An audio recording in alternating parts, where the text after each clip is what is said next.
What is up, my Lorcana Goons, and welcome back to the Lorcana Goons channel. My name is Kevin, and in this video, we're gonna go over some non-meta decks that you can take to your set champs, or possibly even the North American Continental Championship, which is happening this weekend. We're now in January. We're still in the Azurite C meta. I want to go over some decks that aren't necessarily the decks that you see all the time at your locals or even topping some events. If you're someone who doesn't want to play a meta deck, a deck that you see everybody playing in the tournament, maybe some of these decks and or deck lists will give you some inspiration to add to your deck arsenal. These are all decks from tournaments, so shout out all the tournament organizers and shout out Ink Decks for putting the decks online. You're going to find the links in the description below, and be sure to smash that like button, comment, and subscribe if you're a Lorcana Goon yourself, because it does support the channel. But let's take a look at this Sapphire Steel deck by Mildori. This is from a 55 plus player tournament. Sapphire Steel is a deck that might catch a lot of people by surprise. When I think Steel, I tend to immediately think Amber Steel or even Amethyst Steel in the meta, because those are huge contenders right now. This deck gives you all of that steel removal that you like in those decks, like Fire the Cannons, even cards like Grab Your Swords, and some extra removal like Let It Go,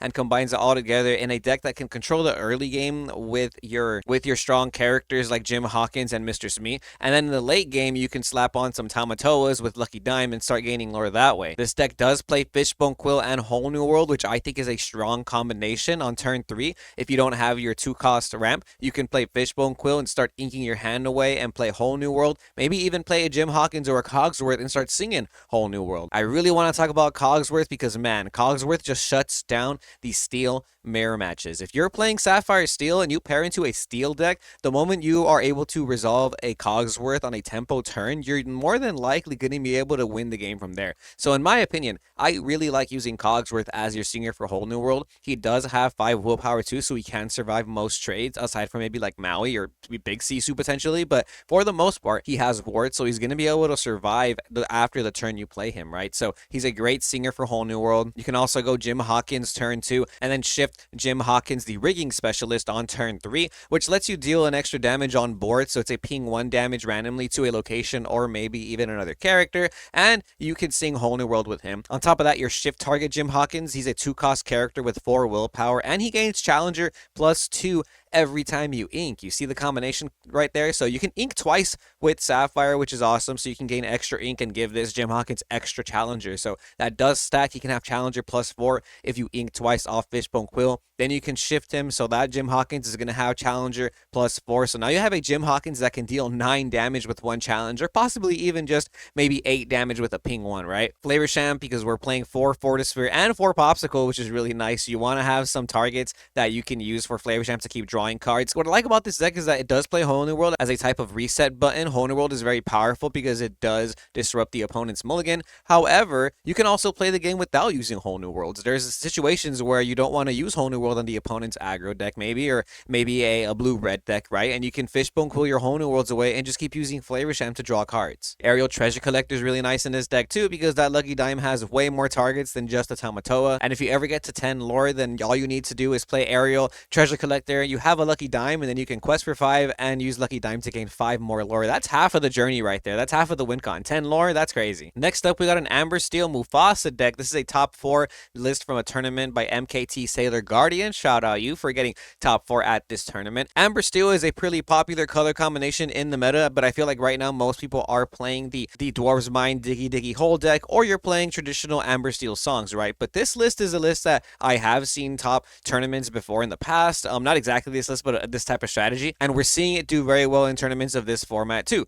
So Amber Steel with Mufasa as a way to combat the red decks. Usually Amber Steel has a really hard time against red blue, against Ruby Sapphire. It sometimes feels like an unwinnable matchup, right? But when you're playing Mufasas against that deck, suddenly their Be Prepared, their Sisus aren't as good anymore, because you're gonna have a floater, is what they call it. This is a character that when it's banished, you reveal the top card of your deck. If that is a character, you get to play it for free. Granted, you are playing more than just characters though, because you're playing 4 Storm Rage on, 4 Strength of a Raging Fire, and 2 copies of Along Came Zeus. I truly think that the opening play of turn 1 Cinderella, turn 2 you have songs that you can use on the opposing board is very overpowered. Probably one of the best 1-drop characters in the game is Cinderella Ballroom Sensation, because it lets you use Storm Rage on, Strength of a Raging Fire, it just turns earlier, which is really strong. Zeus kind of feels mandatory to this format because there's so many genies running around. You don't really have outs to evasive in this deck outside of your songs. So if your opponent's playing genies back to back to back and you can't necessarily secure tempo for whatever reason, you're going to need to out that genie as fast as possible. And Storm Rage on only deals 2 damage. Strength of a Raging Fire requires you to have way more characters, but Zeus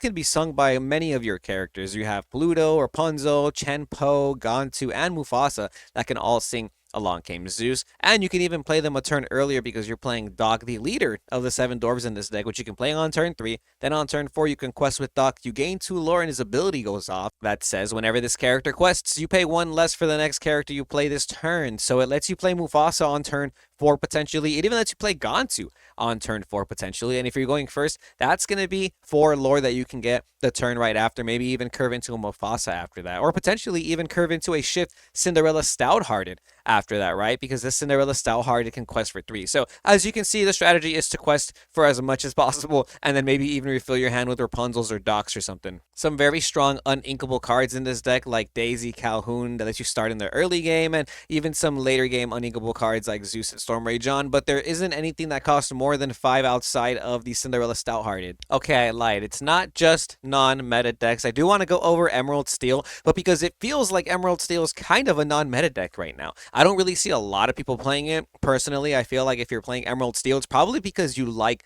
the deck or you like the color combination and you want to play Emerald Steel. But because it's not really the main meta deck anymore, I feel like sometimes it feels like a non-meta deck, an anti-meta deck, right? So Emerald Steel has the ability to control the field and control the hand because you're playing discard cards like Sudden Chill. We have 2 copies of Lucifer, which is I think is very interesting. I don't really see people using Lucifer anymore, but I think that feels very based on the meta because a lot of decks are not playing many songs or actions, a lot of character-based decks nowadays. So Lucifer can potentially clear the opponent's hand. 2 copies of Cricky also, which let you challenge other characters with your weak characters, which don't normally happen. Friar Tuck is in this deck also, which is a 4-drop character that lets you discard a card from the player with the most amount of cards in their hand, which you can kind of manipulate in this deck, which is pretty nice. 2 copies of Beast for some draw power, only 2 copies of Muses, which lets you bounce cards. 2 copies of I'm Still Here, which is a new steel card from the most recent set, which is going to go in combination with those Zeuses, but also let you survive some battles, maybe some trades, right? Because you can give a character resist +2,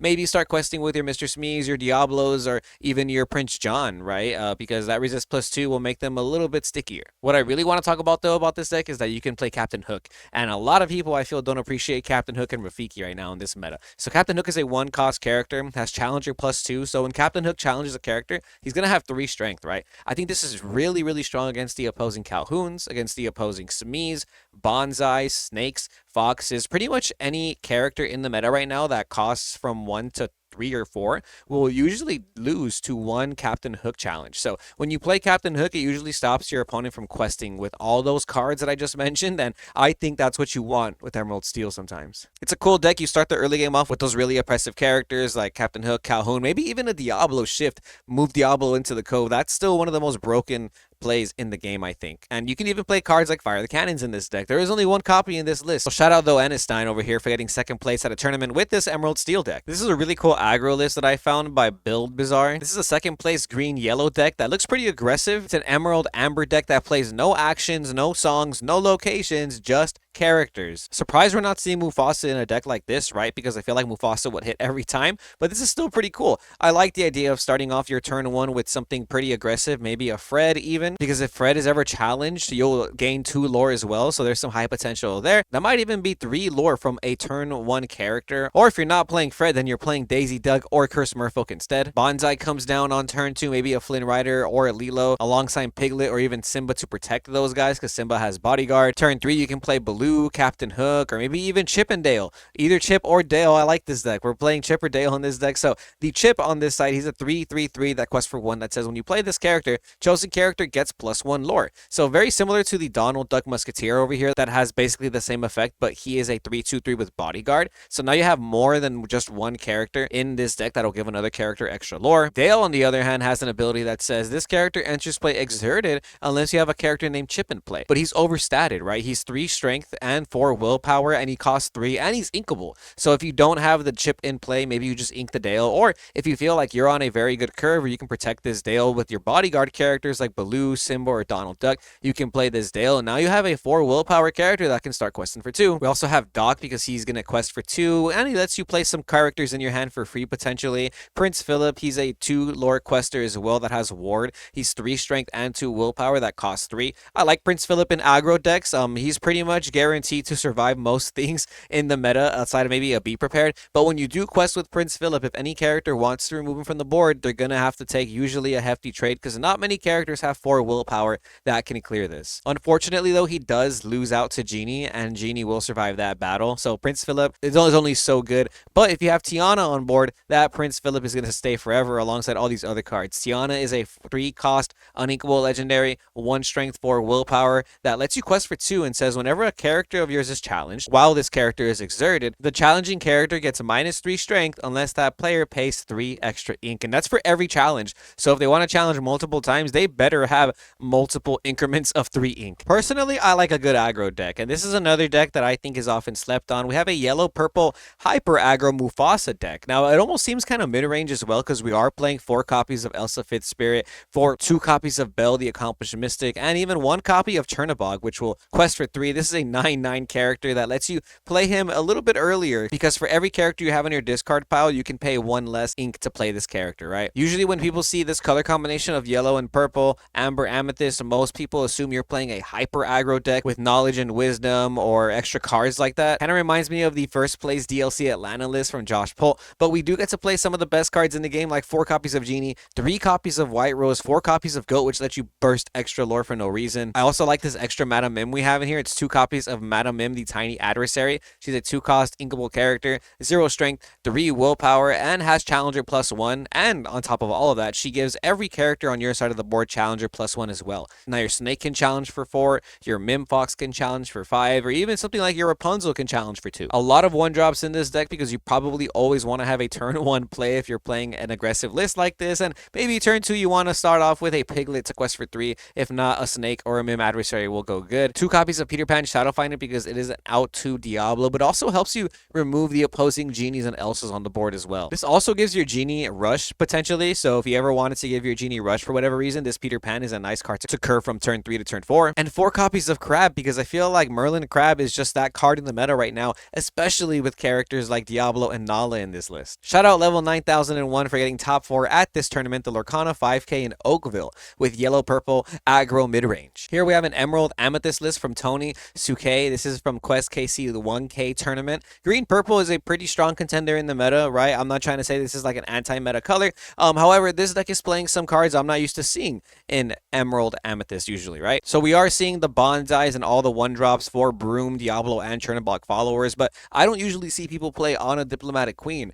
in Emerald Amethyst. So this is a 3-cost uninkable card. Tony's playing 3 of them in here. She quests for 2, which is really good in an aggressive strategy, and she has an extra ability that lets you pay 2 extra ink to choose one of these abilities. Each opponent chooses and discards a card. Chosen character gains +2 strength this turn, or banish chosen damaged character, which I think might be the ability you really want to use. Can you imagine going Go-Go Tamago, paying 4 ink, and then gaining a massive amount of lore from a Tamatoa that's damaged, and then following that up with 3 more or 5 more ink the next turn by banishing that Tamatoa? You can really take advantage of damaged cards in this deck because you're also playing Belle, Accomplished Mystic, which lets you move around damage, and that's really nice in the Amethyst mirror matches, I think. 4 copies of Elsa, 4 copies of Genie because I think you need that in most Amethyst packages, but what I really want to talk about is 2 copies of Under the Sea. A lot of people are not playing Under the Sea in Emerald decks, and I definitely don't see it being played in the other Emerald Amethyst mid-range decks. But this is pretty cool. I'm pretty sure it's easy to sing this card if you have 2 Genies or maybe even just a Genie and an Elsa, because it's a sing together card. I think people forget about that. It does cost 8, but if you have multiple characters on the board, you can just turn them all sideways and suddenly your Emerald mirror matches become that much easier. Not just Emerald mirror matches, but usually when you're doing Amethyst mirror matches,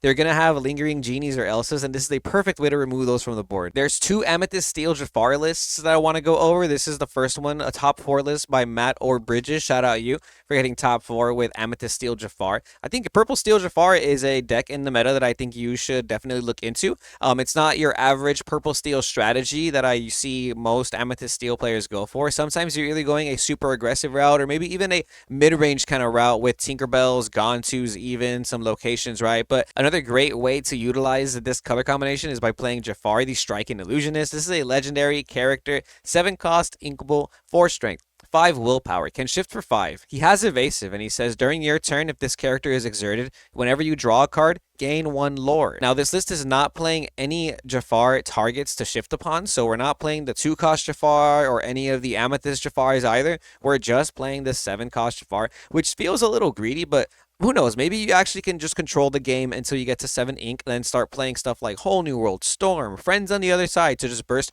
your extra lore, because you're not playing any goats, any white roses, no foxes either. But we do have some other heavy questers like 4 copies of Lawrence, 4 copies of Sami, 4 copies of Tinkerbell, the Surfer Amethyst Tinkerbell that can quest for 2 as well. Here's another list. This is from the Southside Gaming Tournament, a top 8 list by Roger Parra. This is more of a traditional Amethyst Steel list I would expect when thinking about the Jafar combination in a Whole New World, because we are playing the 4-cost Jafar Dreadnought, which is a 4-cost inkable that has 3 strength, 4 willpower, and whenever you banish a character in a challenge, you can draw a card. This card is also a Floodborn, though, alongside the Striking Illusionist, so you can shift either of these cards onto your 2-cost Jafar. This 2-cost Jafar is a great out to Diablo as well, because even if your opponent does play Diablo turn 1, shift, move him into the Cove on turn 2, this Jafar can still destroy that. He has 3 strength, 2 willpower, and he gains evasive during your turn. So maybe there's even a situation where you're staring down an opposing genie and you play this Jafar, you can challenge into that genie and then play your Jim Hawkins rigging specialist to deal 1 damage to a character. That lingering genie is gone. But really what I like about this deck is that they're playing 4 copies of Blue Fairy, which is a character that has evasive, 1 strength, 1 willpower, but has a very strong effect. It says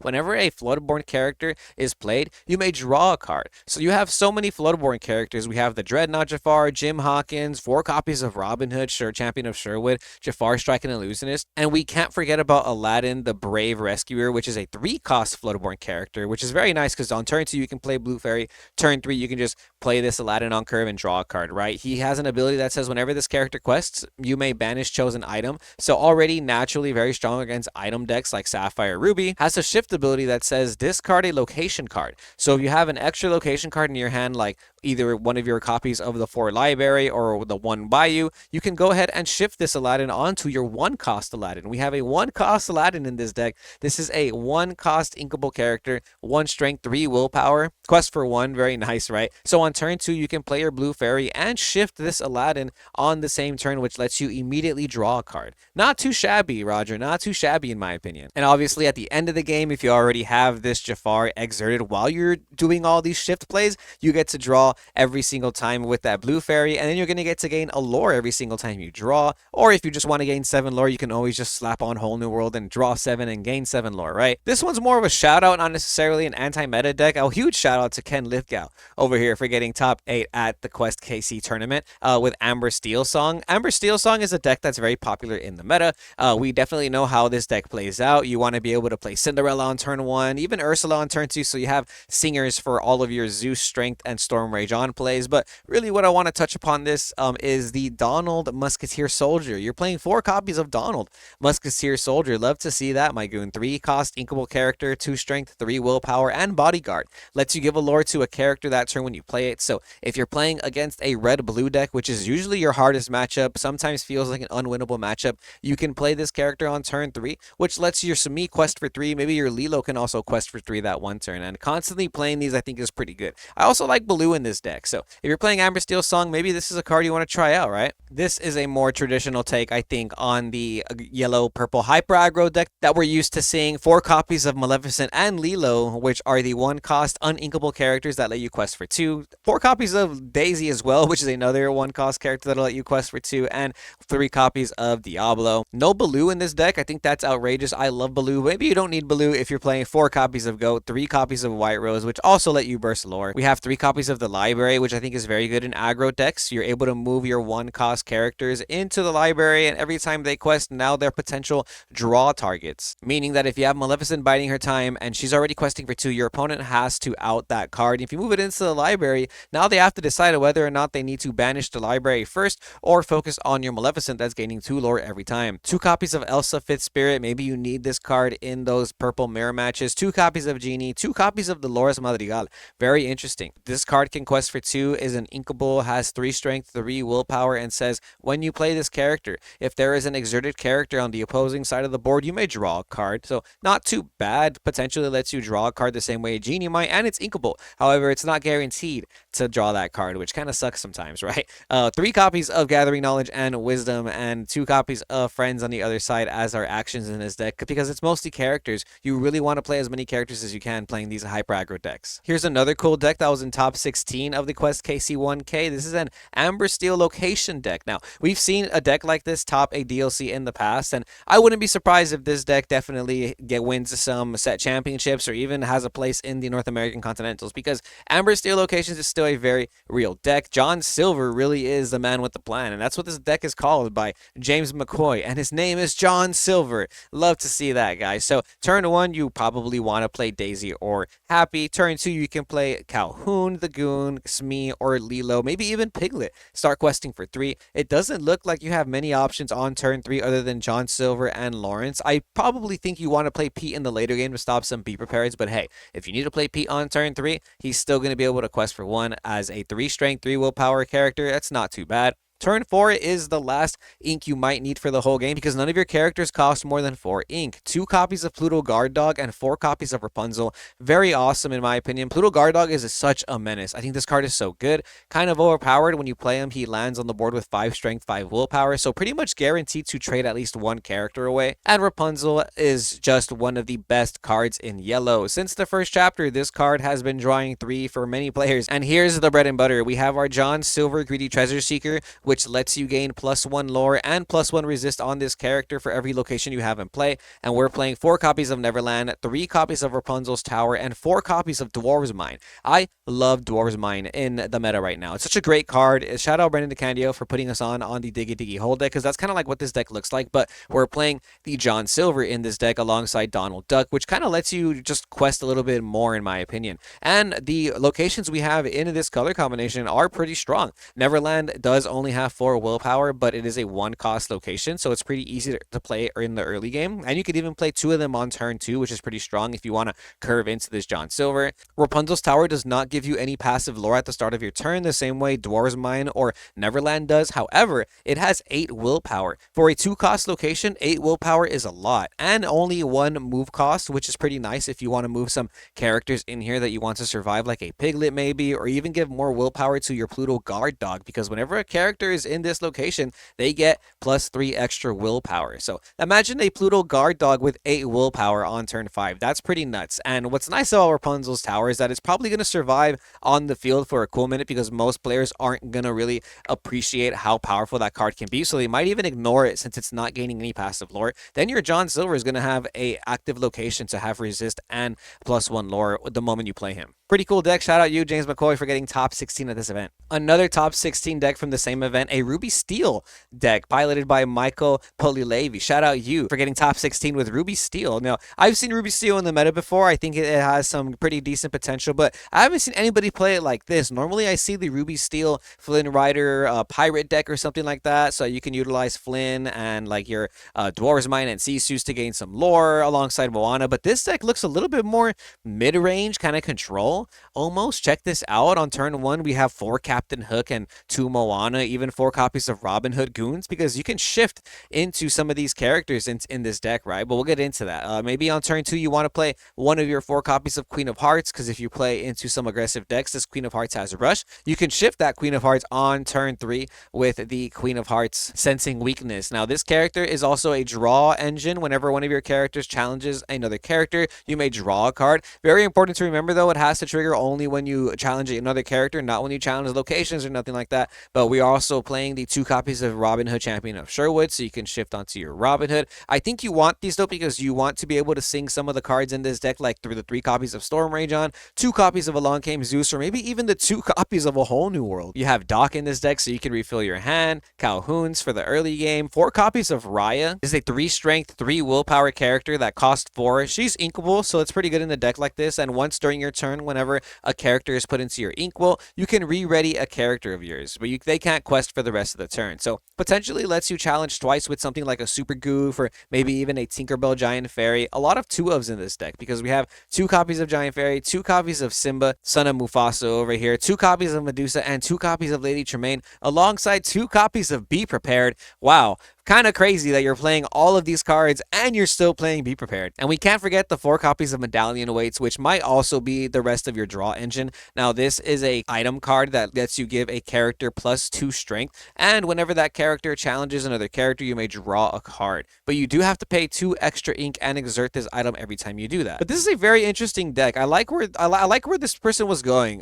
Shout out Michael for making this Ruby Steel deck, because I've always felt like Ruby Steel had potential, but there's not enough draw power in this color combination. But for playing 4 Doc with Medallion Weights and even the Queen Shift kind of does feel like a lot of draw power, right? Next up, we have a Sapphire Amethyst deck that got 3rd place at the Southside Gaming Case Tournament. This was piloted by Jack Morales, so shout out you. I think Blurple's in a good spot right now too. It has a very good matchup against a lot of the Ruby colors in the meta, like Ruby Amethyst or even Ruby Sapphire. Against the Steel decks, you can pretty much out-tempo them with all your purple cards because you also get to play Madam Mim Fox, Snake, and Crabs to combat the opposing Amethyst Steel decks or even the Amber Steel decks. What's really cool is that since you are also playing purple cards like Diablo, Chernobog, the Madam Mim and Merlin packages, whenever you play a purple mirror match, if your opponent isn't playing the Sapphire color alongside with it, it almost feels unfair because you basically get to play all of your purple cards a turn earlier than they do, because the moment you ramp with Tipo or Sail the Azurite Sea, you're immediately going to be able to play cards like Genie, Elsa, Belle, Accomplished Mystic, like a whole turn earlier than the opponent, and that can cause such a huge tempo swing. Normally when I'm playing the Ruby Amethyst mirror match, if I'm going first, I feel pretty confident that my Genie on turn 4 is going to be a strong play, because on their turn 4 they might play Genie, and then on my turn 5 I can play Elsa, use both Genie and Elsa to swing onto their Genie because it's now going to be exerted by my Elsa. However, when they're playing Blurple, it changes the entire game plan, because on their turn 2 they can immediately skip their 3 ink turn, go from Tipo to Genie, and now suddenly you're the player that's having the second Genie on board. Normally you would have been the player that gets Genie on board first. However, because they got to skip an extra ink, now you're on the opposite end of that. So playing Genie on turn 4 becomes not the best play if they have an Elsa. And if they do have an Elsa, they can even shift onto that Elsa with the 3 copies of Elsa Spirit of Winter, which will let you quest for 3 as well as having 4 strength and 6 willpower. Her ability is very strong too. Let's not sleep on that. When you play this character, you may target and exert up to 2 characters on the field and they can't ready at the start of the next turn. So it buys you a whole turn potentially, maybe even more than that. 3 copies of Hades for some extra removal, and even 3 copies of Donald Duck, the focused Flatfoot. Pretty nice. This is a 5-cost character that's kind of like a Mickey Mouse detective, which lets you basically ink off the top of your deck on turn 5. Then you can go Donald into something like Hades or Elsa a couple turns earlier. And last but not least, I'm going to go over this Ruby Amethyst deck list by Casey Hill that got 1st place at the Southside Gaming Case Tournament. This Ruby Amethyst list is looking pretty standard outside of the fact that we are seeing the Elsa Spirit of Winter in this list as well. Only 3 copies of Be Prepared, but what I really wanted to touch upon is this 2 copies of Moana, the Self-Taught Sailor. 2 copies in this deck. It's a 1-cost character that lets you quest for 1. Doesn't let you challenge unless you have a captain in play, and we don't play any captains, but I imagine it lets you trigger your Flynn Rider a turn earlier. Pretty interesting, sacrificing some 1-drops to play this Moana, but I do think it does let that Flynn trigger that much more consistently. But that's going to be all for these anti-meta decks this format, my goons. I wish everybody luck at your set champs. We're officially in January. We're going to have the North American Continentals in just about a week, and I am feeling the nerves. I can't wait to see the results. I can't wait to play in the main event. So let me know if any of these decks stood out to you. If there's any decks that you think I missed, please drop them in the comments below. Remember to smash that like button and stay tuned to Lorcana Goons for more. My name's Kevin. I get to play in the North American Continentals next week, so wish me luck. But until then, we'll see you goons next time.